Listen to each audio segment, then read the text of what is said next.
Selamat sore. Salam sejahtera bagi kita sekalian. Shalom, Om Swastiastu, Namo Buddhaya, salam kebajikan, Rahayu. Yang saya hormati dan saya banggakan, Panglima Tentara Nasional Indonesia Jenderal TNI Agus Subianto. Yang saya hormati dan saya banggakan, Kepala Kepolisian Republik Indonesia Jenderal Polisi Listio Sigit Prabowo. Para Kepala Staf Angkatan yang saya hormati dan saya banggakan, Kepala Staf Angkatan Darat Jenderal TNI Maruli Simanjuntak, Kepala Staf Angkatan Laut Laksamana TNI Muhammad Ali, Kepala Staf Angkatan Udara Marsikal TNI Muhammad Tony Harjono, Komandan Jenderal TNI Letnan Jenderal TNI Rudianto, Kepala Lembaga Pendidikan dan Latihan Polri Komisaris Jenderal Polisi Purwadi Arianto, para Gubernur Akademi TNI Polri dan seluruh pejabat Mabes Angkatan yang saya hormati dan saya banggakan. Yang saya hormati, saya banggakan dan yang saya cintai, seluruh taruna dan taruni calon perwira remaja TNI dan Polri tahun 2024. Selamat siang, saudara-saudara sekalian. Pada sore hari ini saya mendapat kehormatan diundang oleh Panglima TNI dan Kepala Kepolisian Republik Indonesia untuk memberi pembekalan kepada saudara-saudara sekalian, para calon perwira remaja yang sebentar lagi akan dilantik.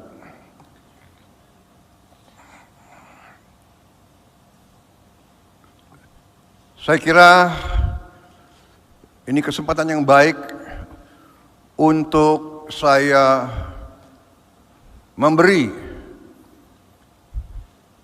beberapa petunjuk-petunjuk, beberapa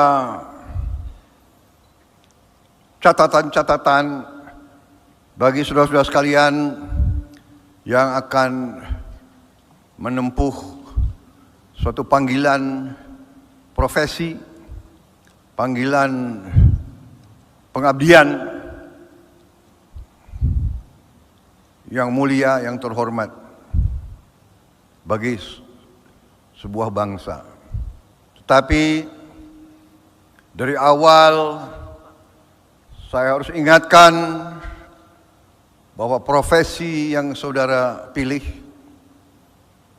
adalah profesi yang mulia, tapi yang menuntut pengorbanan. Menuntut pengorbanan yang besar, pengorbanan bahkan yang terbesar. Profesi ini profesi yang mulia, yang terhormat, yang dihormati, tapi yang menuntut kerelaan berkorban yang sebesar-besarnya, yang menuntut jiwa dan ragamu.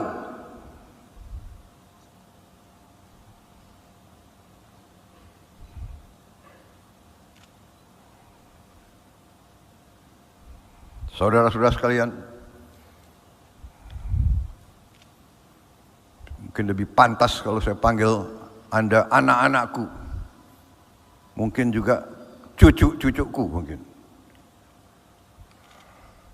Anda telah memilih kehidupan ini dengan sukarela.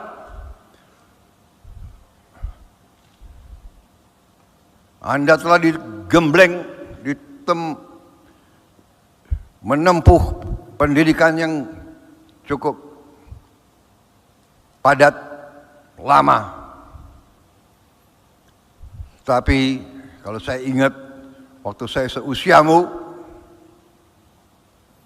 banyak di antara teman-teman saya yang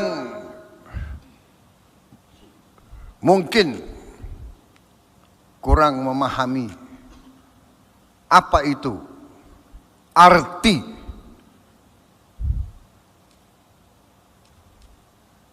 kehidupan seorang prajurit.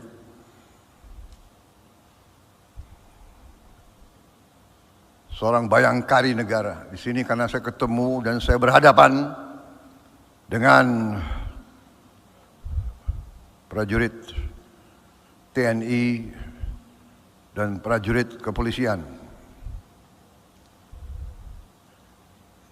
Saya memberi sekedar judul pembekalan saya dengan judul yang merupakan inti daripada apa yang ingin saya sampaikan. Judul pembekalan saya beri judul Perwira Kesatria Pembela Tanah Air. Saudara-saudara, saudari-saudari, para calon perwira di depan saya ini, kalian sebentar lagi menjadi perwira, yang artinya kalian harus menjadi kesatria, dan saudara sesungguhnya adalah pembela tanah air.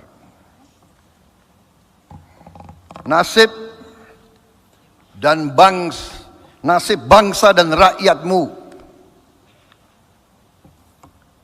berada di pundakmu. Kau dipilih, kau diseleksi, kau digembleng untuk pada saatnya kau harus membela tanah airmu. Saudara-saudara,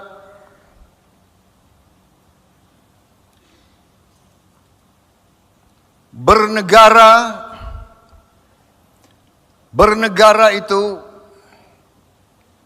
yang disebut oleh ilmuwan itu statecraft. Bernegara itu statecraft. Statecraft artinya adalah pengelolaan negara secara handal, terampil, dan cerdas. Pengelolaan negara secara handal, terampil, dan cerdas. The skillful management of state affairs. Ada 3 macam statecraft. Ada 3 aliran bernegara. Yang pertama, aliran ideologi. Biasanya aliran ideologi ini berjalan dalam kurang lebih 70 tahun pertama sebuah negara. 70 tahun pertama sebuah negara urusannya adalah ideologi.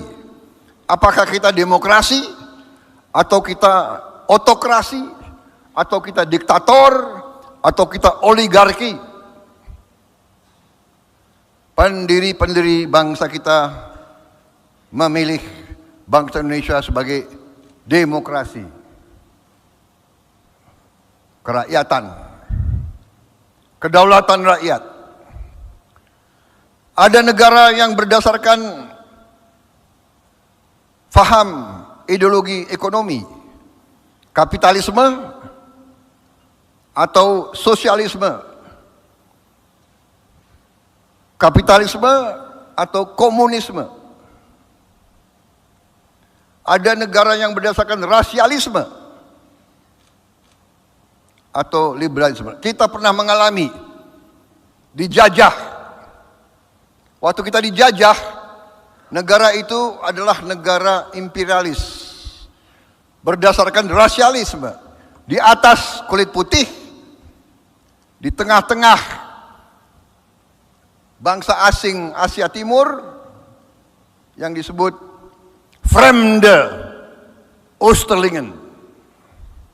Baru kita pribumi golongan paling bawah yang mereka sebut inlander, pribumi. Bahkan inlander itu oleh Belanda dianggap lebih rendah dari anjing. Karena di beberapa tempat waktu kita dijajah, selalu ada papan-papan prasasti-prasasti yang menceritakan atau yang menggambarkan atau yang memerintahkan dilarang untuk anjing dan pribumi. Verboden for honden and inlander. Yang ini agak salah terjemahannya. Kalau yang benar verboden, dilarang. For honden, ya honden dulu, baru inlander. Honden and inlander. Jadi anjing dulu baru kita di bawah anjing. Saudara-saudara sekalian, saya tahun 78, Letnan 1 Prabowo Subianto pernah membawa anak buah saya berenang di kolam renang Manggarai. Waktu itu kolam renang dari zaman Belanda yang paling murah karena paling tua. Waktu itu sudah nggak begitu bagus, tapi saya bawa anak buah saya latihan berenang. Waktu itu Cijantung Kopassus tidak punya kolam renang. Waktu saya datang ke Manggarai, di kolam renang itu saya melihat ada prasasti di tembok yang tertutup oleh lumut. Ini tahun 78. Ya. 28 tahun setelah kita terima kedaulatan. Saya dasar ingin tahu apa yang ditutup oleh lumut itu.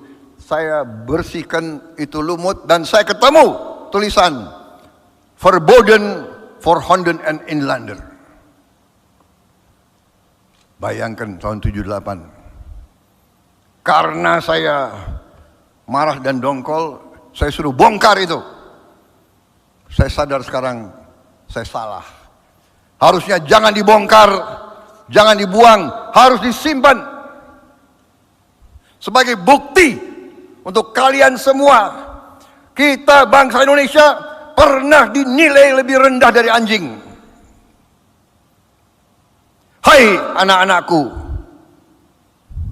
kau penerus bangsa kita, tapi saya tidak yakin kau mengerti dan kau faham betapa bapak-bapak kita, mungkin kakek-kakekmu, nenek moyang kita, betapa nenek moyang kita harus merebut kemerdekaan, harus perang, harus berdarah, harus melihat saudara-saudaranya dibunuh supaya kau bisa hidup dengan baik.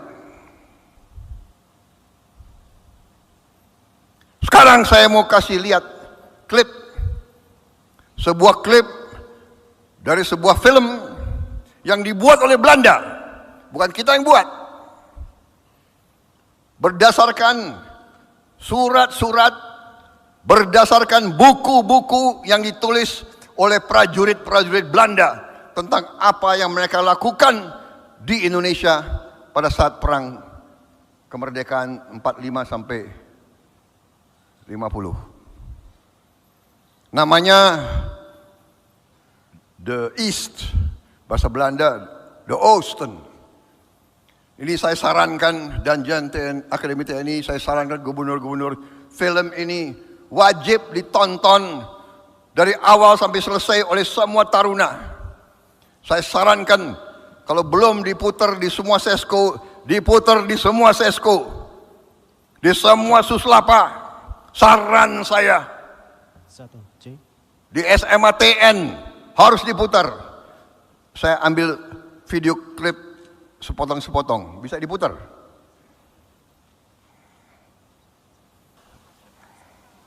Jadi film ini dibuat oleh Belanda sendiri. Kalau film ini dibuat oleh kita, bisa dituduh bahwa ini tidak objektif, tidak berdasarkan sejarah. Mereka yang buat. Ya. Ini negara yang dulu berkuasa di sini dan yang menilai bahwa kita ini adalah lebih rendah dari anjing.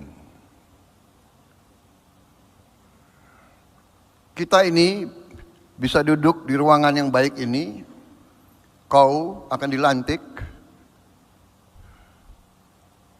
karena Andi Patah, karena Puang Sidi. Ini cerita tentang Westerling. Peristiwa-peristiwa di mana dia muncul, tapi tidak hanya dia, di semua daerah dari Aceh sampai ujung timur pasti banyak peristiwa-peristiwa seperti itu. Jadi saudara-saudara, kalau kembali kepada bernegara, ada bernegara berdasarkan ideologi, kemudian sesudah 70 tahun sekitar itu biasanya negara itu akan bernegara berdasarkan tujuan kemakmuran, ya. Aliran ekonomi.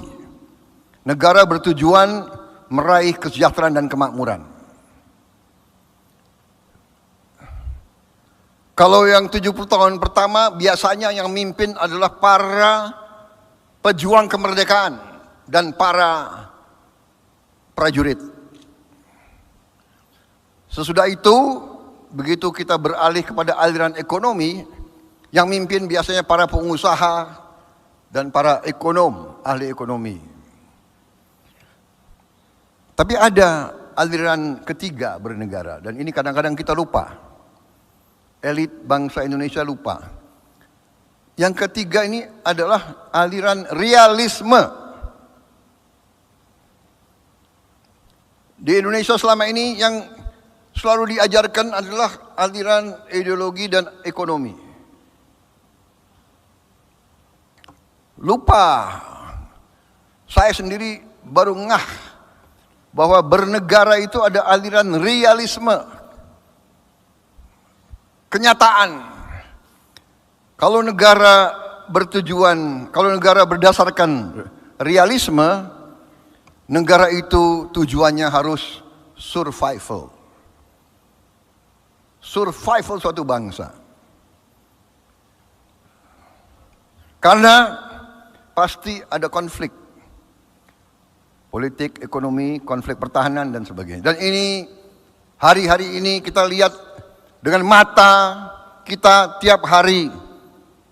Ukraina, Sudan, Somalia, Yemen, terakhir Gaza, perang, dibantai rakyat, anak-anak dibantai, hitungan terakhir 136.000 penduduk Gaza terbantai. Ini adalah penemuan jurnal Inggris, The Lancet. Hitungan mereka 136.000. Sebagian besar anak-anak kecil. Saudara-saudara, kadang-kadang elit bangsa Indonesia lupa. Undang-Undang Dasar 45 di mulut, tapi kita kurang baca, kurang mengerti. Bahwa tujuan nasional kita yang ada dalam pembukaan Undang-Undang Dasar kita sangat jelas, sangat gamblang. Tujuan nasional kita yang pertama adalah melindungi segenap bangsa Indonesia dan seluruh tumpah darah Indonesia. Yang pertama melindungi, baru memajukan kesejahteraan. Jadi ekonomi, kemakmuran, itu kedua. Pertama melindungi, baru mencerdaskan, baru pendidikan, melaksanakan ketertiban dunia. Ya. Untuk apa kita bangun gedung-gedung? Untuk apa kita bangun pelabuhan, bandara? Untuk apa kita bangun kereta api cepat? Untuk apa kita bangun jalan raya? Untuk apa kita bangun waduk? Kalau negara ini tidak utuh, tidak aman, tidak terlindungi. Jadi saudara-saudara, masuknya kalian ke dalam TNI dan Polri adalah bagian dari tujuan nasional. Kita butuh tentara yang sangat kuat. Kita butuh kepolisian yang sangat hebat. Ini survival kita sebagai bangsa. Saudara-saudara, berapa tahun yang lalu, katakanlah 35 tahun yang lalu kurang lebih, ada sebuah studi dari Harvard University. Mereka membuat suatu riset tentang semua peradaban, semua pemerintah peradaban yang bertahan di atas 300 tahun. Ternyata tidak banyak. Kalau tidak salah hanya ada 10 peradaban yang bertahan 300 tahun ke atas. Pertama Tiongkok. Tiongkok tertulis saja sudah 3.000 tahun sejarahnya. Tidak tertulis mungkin 4.000, 5.000 tahun. India sama, kurang lebih 2.500 tahun, lebih 3.000 tahun. Persia sama, di atas 2.000 tahun. Romawi 1.000 tahun. Peradaban Islam 1.000 tahun. Unggulnya, puncaknya, Maya dan Inka di Amerika 700 tahun, 600 tahun. Rusia kurang lebih 900 tahun. Inggris kurang lebih 400 tahun. Amerika Serikat sampai sekarang sekitar 80 tahun. Apa? Mereka research, what is the common denominator? Apa unsur yang ada di peradaban yang di atas 300 tahun ini? Apa? Ternyata ada 3. 3. Tentara yang unggul, intelligence dan polisi yang unggul, ini kurang polisinya, intelligence, polisi and security yang unggul, birokrasi yang unggul, civil service.